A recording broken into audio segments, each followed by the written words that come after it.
What's up guys, Scott here from Uncle Scott's Kitchen. In today's video we're going to check this new updated model Matfer carbon steel skillet for warping issues, starting on an electric flat top stove. If everything goes smoothly, then we will also check it on an induction burner. Now this is an updated model Matfer carbon steel skillet, 11 7/8 inch model. You've probably seen this older model in some of my other videos. This one warped. That induction burner warped it, gave it a high spot, and now it spins. That's a big deal for carbon steel skillets. Now this pan has been seasoned a couple of times and I've been using it to cook on my gas stovetop upstairs. There's no warping on this pan yet. And even if there were to be a little bit of warping on that pan, it would still be okay to use on a gas cooktop. Doesn't matter if a pan spins a little bit because of the heat. The flame hits the bottom of the pan and spreads around. You're going to get good contact anyway. On these flat tops, a lot of times these things can kind of blast heat in one area of the pan.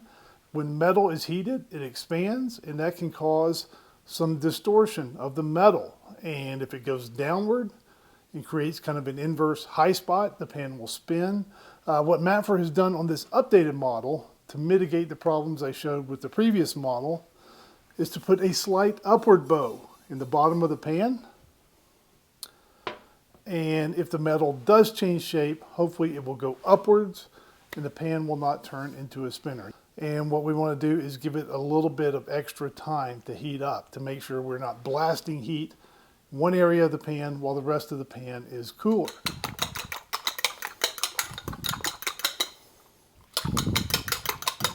So let's go ahead and put our eggs in here. And I'm just going to do scrambled eggs here.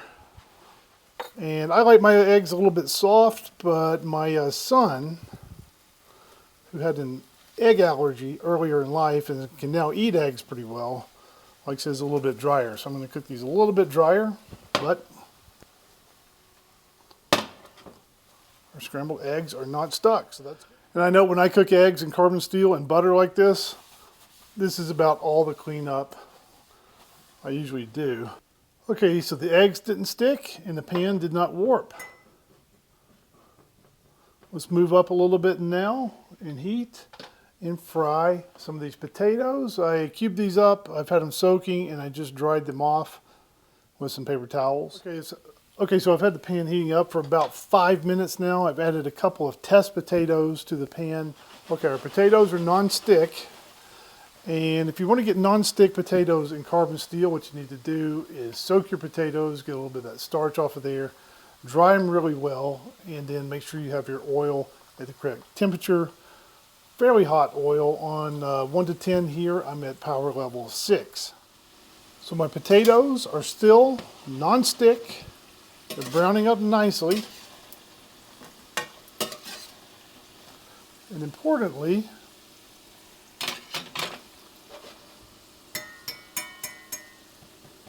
no warping. Let's go ahead and start cooking our ground beef. Okay, I think at the end of this what we're going to do is ratchet this up just a little bit with a packet of taco seasoning and turn this into taco meat. Because after all, isn't it always Taco Tuesday somewhere? But in addition to getting some taco meat, that will also let me check if deglazing the pan when I add that water, if that will have any effect. Okay, this meat is the 85%, 15% fat, 85% lean. Obviously got some moisture in it. We are steaming at the moment, and once we get up we'll do a little more sizzling once that water evaporates off. Now, I don't know if the microphone is going to pick up the sound difference correctly, but we have moved away from that boiling and steaming to some actual sizzling now, so we should get a little bit of browning on the meat. And with that water having evaporated away, the temperature of the pan should start to rise. And let's see. It's still not spinning. And let's see.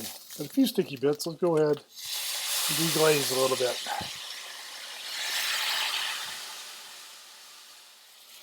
And the pan did not turn into a spinner. It is not warped. So that's good.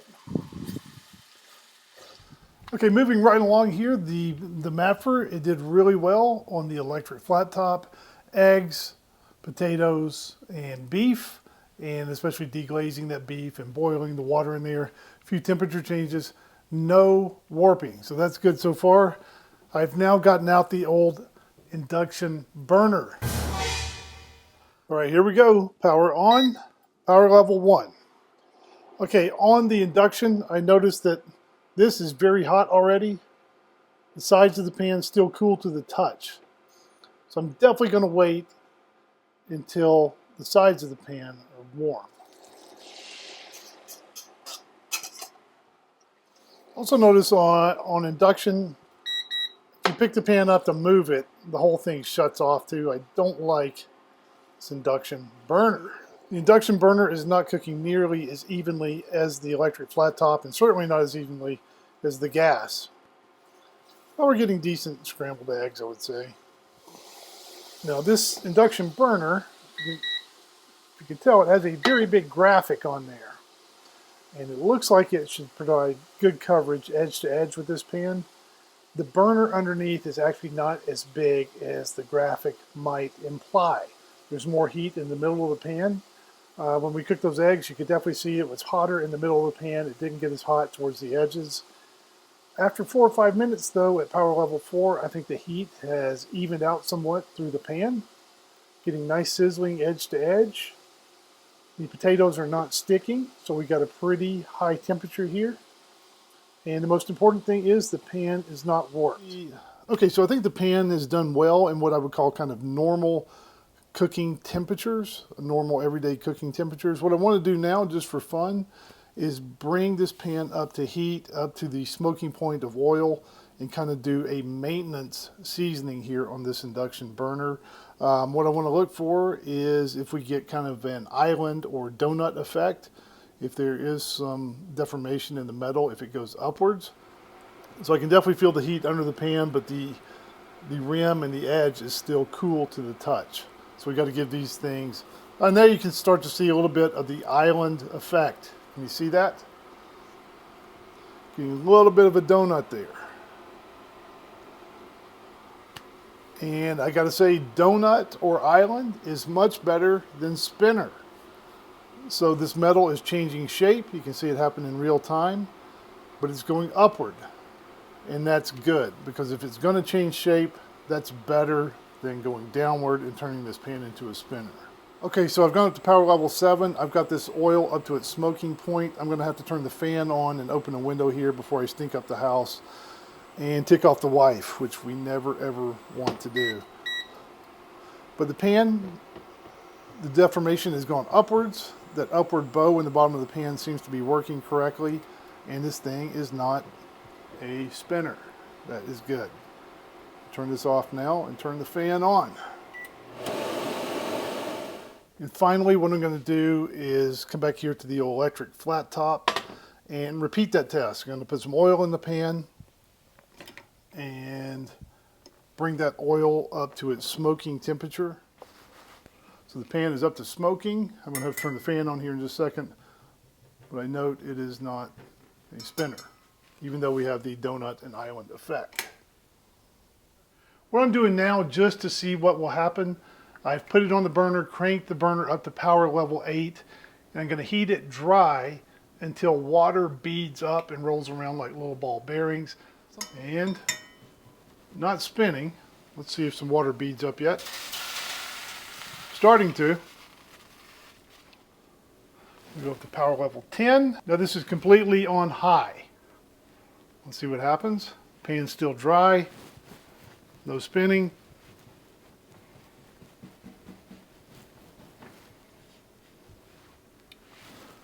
Let's see.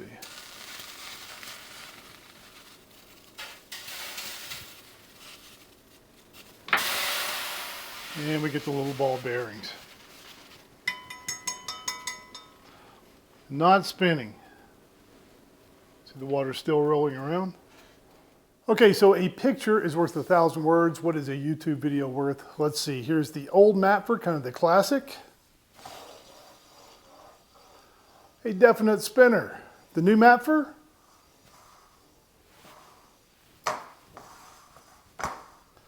not a spinner. The pan did not warp.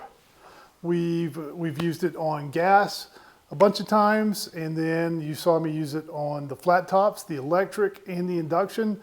That induction burner is the one that warped this pan. It did not warp this pan. So when we heated this Matfer 11 7/8, the carbon steel, it changes shape. It's not limited to Matfer. It happens with any carbon steel. When carbon steel is heated, it expands, it changes shape. They put that upward bow in the bottom of the pan, and it seems to work. We saw that island, that kind of donut effect take shape. But an island or a donut is vastly superior to a spinner. Kind of fun, but not that great for cooking on a flat top, right? Now, I've not cooked in this thing 10,000 times. I would still take care when using the flat tops. I would heat the pan as slowly as possible. And I would also do whatever you can to match up your burner size with the size of your pan. I think that makes the most sense. Now, I know that Lodge and Bourgeat and some of the others also put that upward bow in the bottoms of their carbon steel skillets. For those pans that I have that have that upward bow, none of them has turned into a spinner or experienced warping issues. So I think the change that Matfer made to put that upward bow in the bottoms of their pans to mitigate potential warping issues, so far it seems like a very good decision.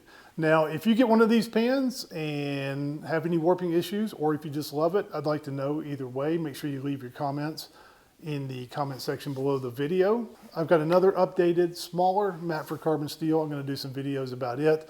Going to get it seasoned and do some cooking in it. If you'd like to see that video, make sure you are subscribed to the channel and your notifications are turned on so they let you know when the video is live. Thank you for watching. We'll see you again next time on Uncle Scott's Kitchen.